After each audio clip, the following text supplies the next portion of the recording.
பாஜக ராஜாவுக்கு விதிக்கப்பட்ட 2 வழக்கில் தனித்தனியாக 6 மாத சிறை தண்டனை தீர்ப்பாக வழங்கப்பட்ட நிலையில் தற்போது தண்டனை நிறுத்தி வைக்கப்பட்டிருக்கிறது. சொந்த ஜாமீனில் விடுவிக்கப்பட்டிருக்கிறார்.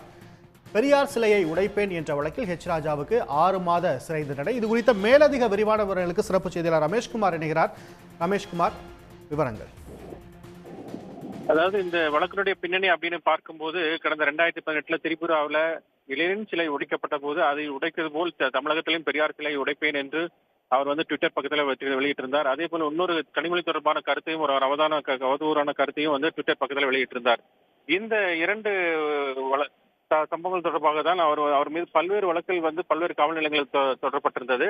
அதுலதான் இன்றைக்கு ஈரோடு டவுன் காவல் நிலையத்தில் அளிக்கப்பட்ட புகாரின் அடிப்படையில், அதாவது கடந்த 2018 ஆண்டு மார்ச் மாதம் 6ஆம் தேதி அளிக்கப்பட்ட புகாரிலையும், அதே போல ஈரோடு டவுன் போலீஸில் வேறொரு வழக்கும், அதே போல கரூர் கருங்கல்பாளையம் காவல் நிலையத்தில் அழைக்கப்பட்ட வழக்கில் தான் ராஜா மீது வழக்கு பதிவு செய்யப்பட்டது.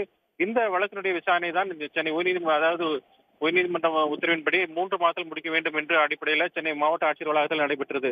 என்றால் முன்னாள் எம்எல்ஏ என்ற காரணத்தினால சென்னை மாவட்ட ஆட்சியர் வளாகத்தில் உள்ள அந்த சிறப்பு நீதிமன்றத்தில் இந்த வழக்கு விசாரணை என்பது நடைபெற்று வந்தது.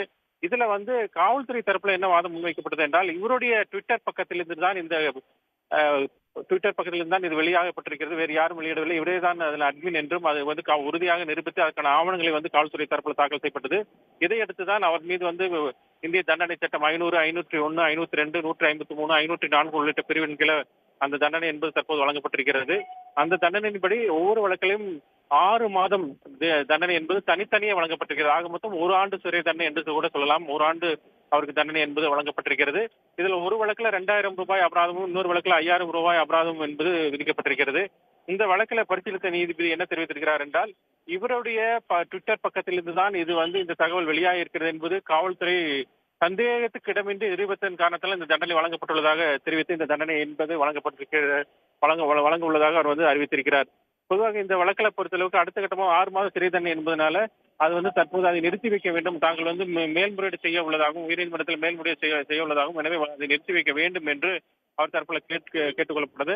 அதன் அடிப்படையில தற்போது அந்த தண்டனை என்பது நிறுத்தி வைக்கப்பட்டிருக்கிறது. இதையடுத்து அவர் சொந்த ஜாமீனில் விடுவிக்கப்பட்டிருக்கிறார். அவர் இன்னும் சற்று நேரத்தில் வெளிவர இருக்கிறார். இதன் பிறகு அவர் உயர்நீதிமன்றத்தில் அவர் மேல்முறையீடு செய்ய வேண்டும். அதன் பிறகு உயர்நீதிமன்றத்தில் வழக்கு விசாரணை என்பது அடுத்த கட்ட விசாரணை என்பது நடைபெறும். தற்போதைய நிலையில் அவருக்கு விதிக்கப்பட்ட தண்டனை நிரூபிக்கப்பட்ட ஆனதினால் அவர் புழல் சிறையில் அடைக்கக்கூடிய சூழல் ஏற்படவில்லை. அதிகபட்சம் 3 ஆண்டுகளுக்கு மேல் வழங்கப்பட்டிருந்தால் அவர் புழல் சிறையில் அடைப்பதற்கான வாய்ப்புகள் இருந்திருக்கும். ரமேஷ்குமார், இந்த வழக்கை நம்ம பின்னோக்கி பார்க்கும்போது பதிவுகளை இட்டபின் அந்த பதிவுகளை அவங்க நீக்குறாங்க. அட்மின் தான் இதை செஞ்சுட்டாங்க அப்படின்றது அந்த காலத்தில் ரொம்ப பிரபலமான ஒரு வார்த்தையாக அறியப்பட்டது. இப்போ இதெல்லாம் இந்த வழக்கு விசாரணையில் வாதாடப்பட்டிருக்குள்ள, அதெல்லாம் நீதிமன்றத்தின் பார்வையில் எப்படி பார்க்கப்பட்டது? அதாவது வழக்கமே இது போல பதிவுகளை வெளியிடும் போது தான் வெளியிடவில்லை, தன்னோட அட்மின் தான் வெளியிட்டார் என்றெல்லாம் அவர் தரப்பு தெரிவிக்கப்பட்டது. ஆனால் காவல்துறை அது தொடர்பான ஆதாரங்களை தீவிரமாக தெரிவித்தது. இவர் தான் அவருடைய ட்விட்டர் பக்கத்தில் இவர் தான் வெளியிட்டுள்ளார் என்பதை சந்தேகத்துக்கு இடமின்றி நிரூபித்திருக்கிறது. அந்த காலகட்டத்தில் அவர் சொல்லும்போது அப்போதே அந்த ட்விட்டர் பக்கம் வெளியிட்ட போது கட்சிகள் கடுமையாக கண்டனம் தெரிவித்தன, எதிர்கட்சிகள் கடுமையாக கண்டனம் தெரிவித்திருந்தன. ஆனால் இவர் வழக்கமாக இது நான் வெளியிடவில்லை, எனது அட்மின் வெளியிட்டார், எனக்கு தகவல் தெரியவில்லை என்றெல்லாம் அவர் சொல்லி பார்த்தார். ஆனால் அவருடைய அந்த பொய்யான வாதம் என்பது ஏற்கப்படவில்லை. விரிவான விவரங்களுக்கு நன்றி ரமேஷ்குமார்.